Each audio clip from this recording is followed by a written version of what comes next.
पंचतंत्र हिंदी कहानी। बुरे काम का बुरा नतीजा। बहुत पुरानी बात है। एक गांव में दो लड़के रहते थे। एक का नाम ज्ञानवान और दूसरे का नाम बुद्धिमान था। लेकिन दोनों पढ़ने लिखने में बहुत कमज़ोर थे। दोनों के माता पिता उनको लेकर बहुत परेशान थे।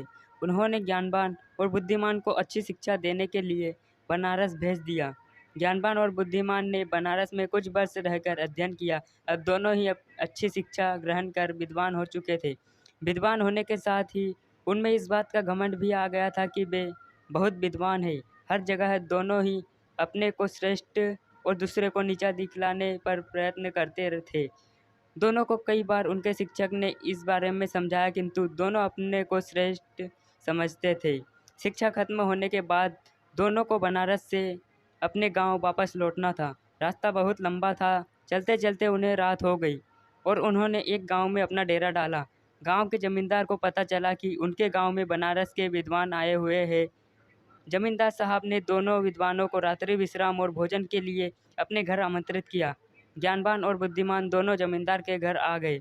जमींदार ने दोनों को रुकने की अलग अलग व्यवस्था की और स्वादिष्ट पकवान बनवाए। जमींदार पहले ज्ञानवान के पास गया और हालचाल जाना। जमींदार पहले तो ज्ञानवान से बहुत प्रभावित हुआ, किंतु अपने घमंड और बुद्धिमान को नीचा दिखाने के लिए ज्ञानवान जमींदार से बोला, बुद्धिमान तो नाम का है, बुद्धिमान है, इतने दिन बनारस में रहकर भी वह कुछ नहीं सीखा और अभी भी गधा ही है।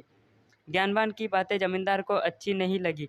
ज्ञानवान से मिलने के बाद वह बुद्धिमान से मिलने गया। बुद्धिमान में भी ज्ञानवान की तरह बातें की और कहा, ज्ञानवान कोई ज्ञान नहीं और वह तो बेल है जिसे कुछ नहीं आता। जमींदार दोनों से बहुत निराश हुआ और कुछ देर पश्चात उसने ज्ञानवान और बुद्धिमान को भोजन के लिए बुलाया।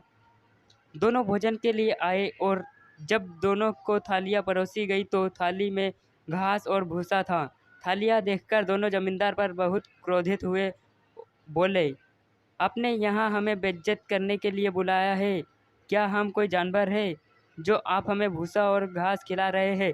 जमींदार हाथ जोड़कर बोला, मान्यवर, आप विद्वान हैं और मेरे मेहमान हैं। मेरा उद्देश्य आपके बेइज्जती करना नहीं है। आप दोनों ही विद्वान होकर एक दूसरे को बेल और गधा बोल रहे थे, इसीलिए बेल और गधे का भोजन पसंद है। मैंने आपको भी वही भोजन परोस दिया। जमींदार की बात सुनकर ज्ञानवान और बुद्धिमान को अपनी गलती का एहसास हुआ और दोनों ने एक दूसरे को क्षमा मांगी और जमींदार को धन्यवाद दिया। जमींदार ने भी दोनों को स्वादिष्ट पकवान खिलाए और दोनों की भूख खूब आप भगत किया। शिक्षा। कोई कितना ही बड़ा विद्वान क्यों ना हो, अगर दूसरों को नीचा दिखलाने का प्रयत्न करता है तो उसे भी नीचा देखना पड़ता है। दोस्तों, आज की यह कहानी आपको कैसी लगी? आप अपनी राय कमेंट में करें।